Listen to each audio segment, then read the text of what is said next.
I think that this action and this network contains the seed of a radical break in our political thought. The reason I think this is because for the first time it has been possible to make a strong united stand on the climate politics, denouncing thoroughly the process of the UNFCCC and saying that it is bound to create disaster. The people participating in these networks come from many different political traditions. But what I find very interesting is that many of these have a similarity to the emergence, the birth of the workers' movement in the early 19th century. They work with the practical caretaking of social needs, of ecological needs. They create in their everyday life the alternatives that we are pointing towards when we want to meet and we want to discuss exactly these alternatives. Also, I think that such an alternative cannot be just created on a local scale. Too many ecological movements have confined themselves to a localism that forgot that if we are not organized at an international level, if we are not able to work strategically, tactically with people from all over the world, we will fail in our local experiments because we will be run over by neoliberal attacks, we will be run over by land grabs, by destructions of forests, by the exploitation of the earth we live on. The COP15 is a huge event not because there will be a deal.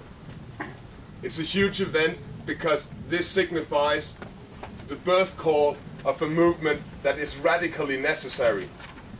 I will invite all of you to join in the demonstration on the 16th.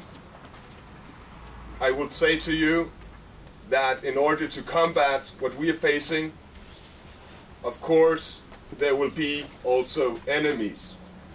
We know who our enemies are because they are already sitting in Bella Center.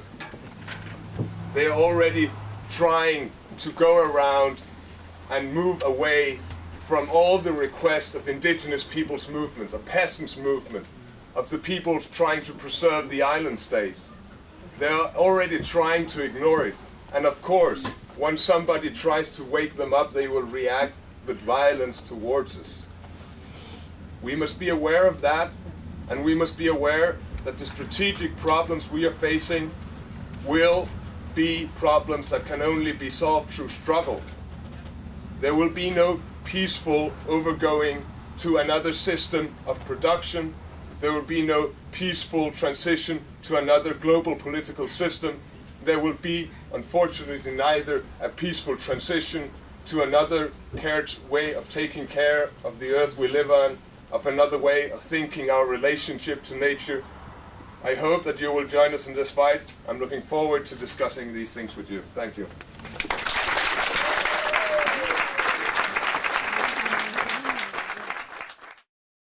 We are in the beginning of a crisis, the ecological crisis, whose most visible element, of course, is the climate change and global warming, which is without precedent in the history of humanity.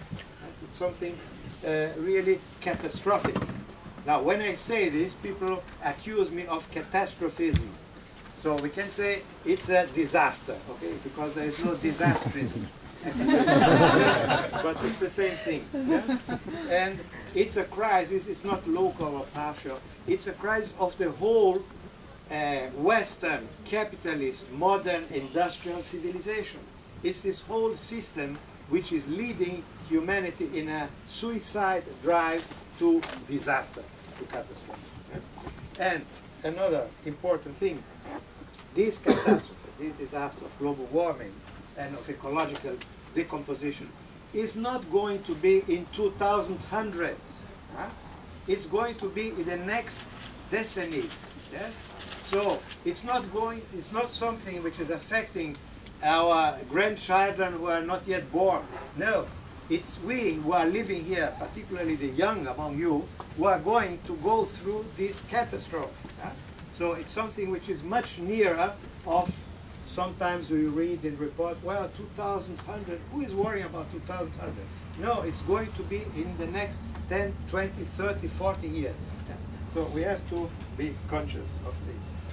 So, and the consequences are dramatic. I don't have time to tell you, but rise in the level of the seas, yes? Whole regions of the world, Bangladesh, etc., but the towns around the seas, yes, will be underwater. Desertification of immense parts of Asia, Europe, the Americas, etc. It's really something. And who knows, if the temperature rises to 5, 6, 7 degrees, they're now talking about 7 degrees, who knows if life will still be possible on this planet. Now, the capitalist solutions for the crisis have all miserably failed. Miserably failed. And what we are seeing here in Copenhagen in the last few weeks and now at the COP15 conference is really tragicomic. Yeah? It's a form of theater, yeah? Which comes from ancient times. Tragicomedy. Yeah? It's comical by the way they present the argument. Yes? The government of the United States explains it's because China doesn't want to move. Yes? I can't do anything. And the Chinese say, since the United States are not moving, we can't do anything either. And the Europeans add, since the Chinese and the Americans don't do anything, we can't do anything either. Yeah? So it's completely ridiculous, but it's tragic, yeah? Because it's about the future of humanity on this planet. Eco-socialism is about property rights, collective property rights instead of private. It's about new sources of energy, solar energy instead of fossil, etc. New patterns of consumption, new ways of transport. But it's all of this together. Yeah? It's a new project of a new civilization, yeah? An alternative civilization to the modern capitalist industrial civilization, which is leading us to disaster. So this new civilization, this eco-socialist civilization, will be based on other values, not competitiveness and accumulation of profit, but values of solidarity, yeah? Equality, democracy, participatory democracy, and respect for the environment, yeah? Respect for our mother nature. Yeah? So this requires that people decide together how to produce, what to produce, and how to consume. This is what we call democratic planning. Yeah? The decisions about what to produce and what to consume are not to be taken by the bankers, by the capitalists, by the ruling class. They have to be taken by the people themselves, democratically. Yeah? That's the basic idea of eco-socialism. Now, this is a vision, yeah? As Klaus said, this is a vision, this is a perspective, a strategic perspective, but we cannot wait. Yeah? We have to start the struggle here and now. And there are many important struggles going around in the world which are pointing towards this alternative, yeah? Towards this new civilization. Yeah? Struggles of the indigenous communities around the Amazonian forest to defend the forest as a common good, as a collective good of the indigenous peoples, yeah? Against multinationals, against capitalist destructors of the forest. Yeah? We have the indigenous communities in Canada struggling against the tar sand industry, which is destructive of the environment and of the way of life. Yeah? So all these struggles and many others, the struggles in the towns in Latin America for free public transportation, a very important demand. Yeah? So again, the idea of public service instead of the private cars, more and more private cars. Yeah? Public service which should be free and open to all. Right? So these struggles which exist, the struggles of the peasant movement, of Via Campesina all around the world against agro-capitalism for peasant agriculture. Yes? So these struggles are seeds, are elements pointing towards this new alternative civilization, yeah? Towards an eco-socialist perspective. Now, what we need, yes, of course, is to combine these struggles, to organize them in a big worldwide movement. Yes, as our young friend said, yeah, we need to have an internationalist strategy. Yeah? We have to bring together all these struggles and elements and movements to fight against our common enemies, which we know who they are. Yes, the World Trade Organization, the World Bank, the multinationals, the capitalist governments. Yes, so we know who our common enemies are. So we have to combine our efforts and combine our thinking also, to learn from each other, to learn from each other's experiences. We have a lot to learn from our comrades from the eco-feminist movement. We have a lot to learn from the indigenous communities in Latin America, for instance. Yeah? So we don't know everything. We are not people who have all the solutions in our pocket. Yes? We have to be open to learn from real struggles and real movements, popular movements, base movements, what to do, how to organize, how to struggle in order to change the world and to stop this disastrous course of the train of the capitalist civilization, which is leading humanity to suicide. We don't want this, and that's why we have to organize and fight. Thank you very much.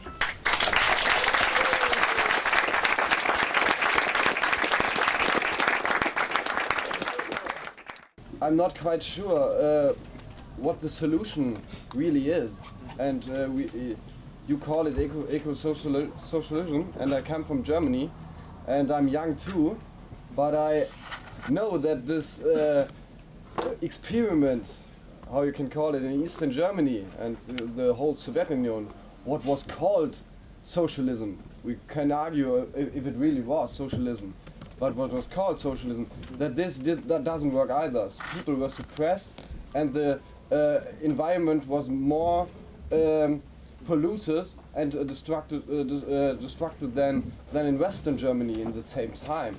And so, I don't can get the idea what your idea is and why it is called eco-socialism, because socialism, as Klaus said, has such a negative sense, such a negative meaning for many people. So I don't see that you can't have socialism if you ignore climate change. There's just no possibility. So any kind of socialism has to be eco-socialism by definition. And it's quite clear, as people have said, of course, is that capitalism has no answers to it because they want to keep their profits. But the problem for us, of course, is how do we get there? And that is the really, really big question. And I mean, I think one of the key things, of course, is that who are the people who are going to do the fighting? You know, we have to. You know, Marx talked about the working class not because they were the nicest people or even the most oppressed people, but simply because they have we potentially have our hands down the throat of capitalism. And but of course, for most ordinary people, certainly in Britain, and I'm sure it's true elsewhere, there is a lot of confusion about the whole question about climate change, and it is presented by the politicians as, you know, it's your fault, you must cut back, you must sacrifice. And a lot of people, of course, we have a major recession, so people are already taking a hit. And therefore, of course, people sort of saying, well, does this exist, do we want it? And I think that we actually have to say to people that actually the kind of things that are necessary to defeat climate change are exactly the same kind of things that we can use to defeat the recession. I mean, if you want to create jobs, then the move to renewable energy uses a lot more jobs. If you want, we need cheap public transport or free public transport. You know, these are good things in themselves, and those are the sort of things that we have to argue for, I think, amongst the organised working class, who actually can have a huge impact straight away. And that is, I think, part of it. I think that's the kind of task that we actually have. We have to go in and explain, because if people fight for things like free public transport and for new jobs, in doing that, then they start to begin to get this idea of a different vision. They maybe have a bit of control. And when people feel a bit of control, then all sorts of things are possible. And that's the way I think we can talk about a different kind of society. More please.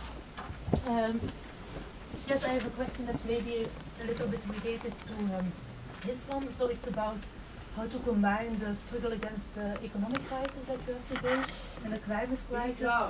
How to combine the struggle against the economic crisis and the climate crisis.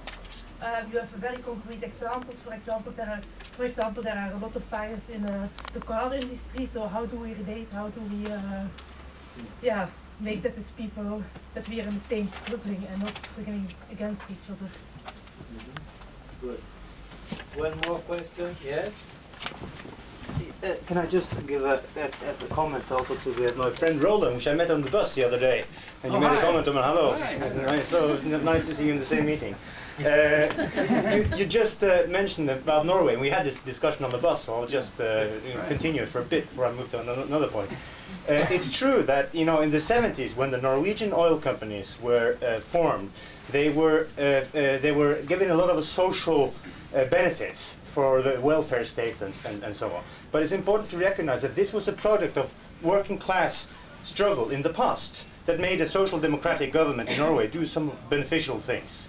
Now, that very same state oil companies are involved in getting more oil in Brazil, in seeing new opportunities in the Arctic to extract more oil out of the companies. So I think that the idea that the Norwegian oil companies now, at this moment of time, is by any means a possible actor for climate change is just, I think it's delusional. I think it's not. I don't think they are either. It doesn't fit. It doesn't fit the fact at all. So this is why I think if there's any lessons from positive thing that we can take from the Norwegian experience, is the working class struggles from the past that made such a fight against Philips, the other multinational companies that tried to establish itself in the North Sea during the 70s possible, and so on. Just a final comment upon the general topic of the discussion, because I think it's very important that when we try to move to the question that our Danish friend was saying, which are the movements, which are the strategic actors, that we do begin with humanity, that we do begin with the planet, and with all sorts of actors. Because I think there's a tendencies for socialists when they talk about the working class, because the socialists like the word working class is so laden with history, it means so many different things, that we have to start off with humanity, and then we have to argue simply who has the power, who has the strategic way to do. It's not because working class as it is, trade unions as they necessarily are, that will lead us automatically. So there's no question of romanticizing the working class. It's simply soberly saying that how can we combine all our efforts in fighting climate change and fighting capitalism in a way within the short period of time that we have left for us that will really make a difference. And this is why I think that we need to look at the working class not as it necessarily is, nor its concept, but through the struggles of workers, doing those linkages between the local struggles that we see all over the globe. How do you see small-scale solutions versus small-scale solutions versus large-scale? Can a systemic crisis be met by localized and small-scale efforts? Your views on that? Now, how can we get eco-socialism as a larger way of putting the very question you raised? We have to look at what people have done historically and what they're doing today and criticize it. Oh, will this work here? Is this something I can use in my community? Or is that negative lesson something I can avoid?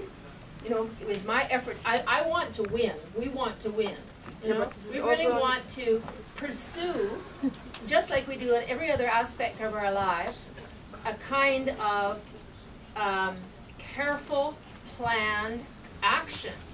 I mean, that many of us are here because we're going to shut down the government, corporate effort to profit from selling our air, right? That's why most of us are here, and we know that that's going to have an impact on the world, right? So, I mean, that's a planned action of great import.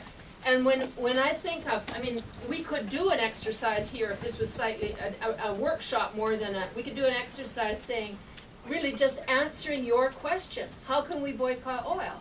And I'm sure we would come up with 30, 40, 50 really good, programmatic, implementable actions. For example, you know, I'm from Canada, and in Canada we don't ride bicycles. We hardly ever ride bicycles. We commute in cars and trucks, and it's absurd. There were 55 accidents on the big highway from my town to Toronto. It's about, I don't know, 100 kilometers. There were 5 deaths. That's because the snow fell. The snow falls every year. I mean, it's a hell, right, in Canada compared to here. So one observation is, as has been mentioned by several people, free public transport. 70% of the people who use public transport in North America, the 2%, 70% of those are women, right? Public transport is a feminist issue. And can I move from that question to the broader issue of local versus global? I think we have to have all of the above. I think we have to have the waged worker, you know, the worker's conception, the idea that it's that the worker who has a wage is somehow more potentially revolutionary than the housewife without a wage. This is absurd. If we look at what's really happening in the world today, who is shutting down oil? Who is taking direct action? It is third world women, indigenous women, unwaged women. And I want to give a very good example. I was a bit upset a couple of years ago, and we kept hearing about food riots, food riots, food riots. There was a rage of so-called food riots. And I looked very carefully at the literature and the records of those. And it turns out that they weren't riots at all. They were a reenactment of the 1930s and 40s crop holdups, cocoa shutdowns, that broke the back of colonialism. French and British and Portuguese colonialism was eliminated by the cash crop holdups by women. And that was reenacted again in 07, 08, and 09. It's ongoing. That is, the large agro-industrial corporations have been denied their coffee, their cocoa, their other cash crops by a huge movement. And if we are blind, you know, to the direct action that's in our newspapers, we're not going that's easily available to all of us. We're not going to seize that opportunity to make an alliance with those women. Do you see what I mean? So I think that, you know, I'm with everybody else here about the diversity, unity and diversity.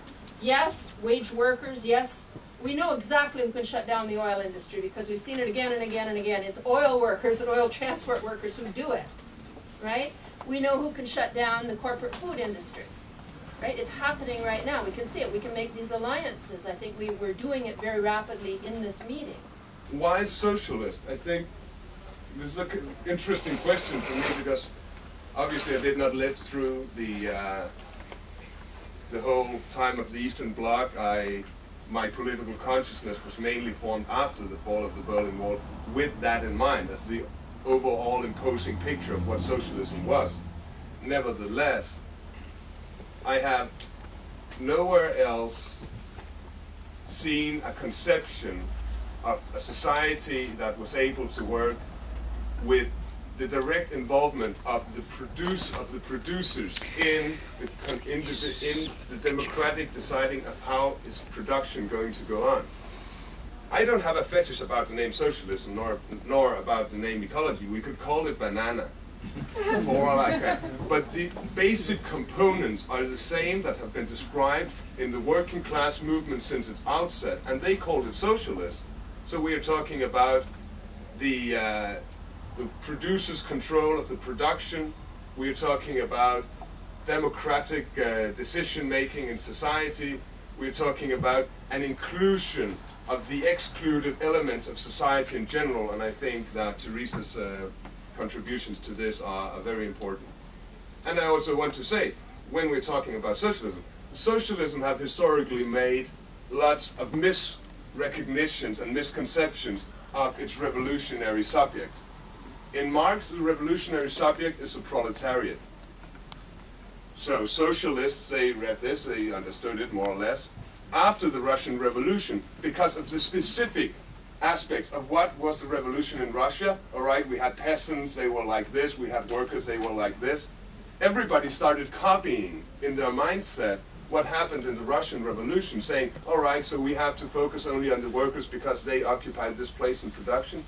Yes, in Russia, a backward farm country in the beginning of the 19th century, but that is not the case today.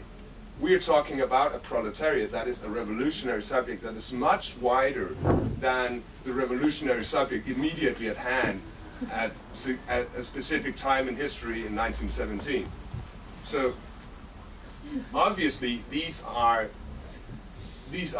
elements that I have taken from the socialist string of thought, but if we need to call it something different, well, if you can come up with a name that is globally recognized for its historical struggle against oppression, for democracy, for the rights of ordinary people, I will be happy to take it upon me. I have not found it myself yet. I'm a bit elder than he is, so I spent a considerable time of my life in Eastern Germany, in the Eastern Bloc, as you like, not my whole childhood, but a considerable time. So I have a personal experience respecting so-called socialism in the Eastern Bloc. And I'm still socialist.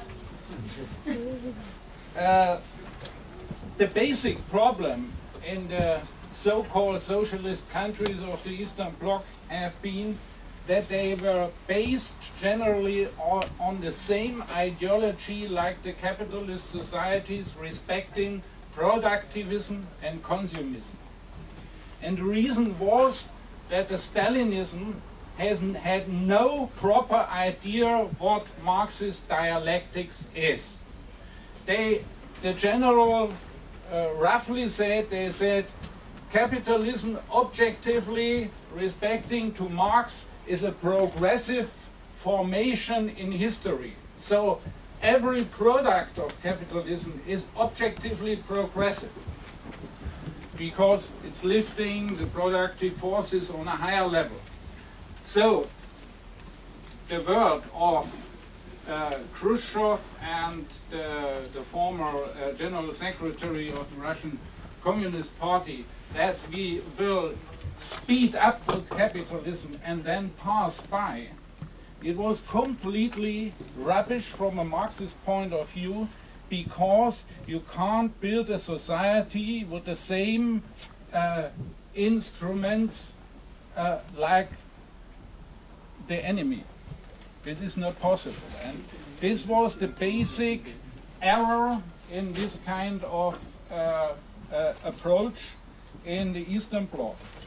The second point, which we come to another question, which was raised about jobs. I think the question, how could we create jobs? This is a big trap, nothing but a big trap. I ask you, is the goal of our life work? No. No, it isn't. So don't ask for jobs. Ask for needs. Ask for needs. We have to ask us, if we want to build an eco-socialist society, what needs we have in a society. We have to eat, we have to drink, we have to accommodate, and we need communication, and we need love.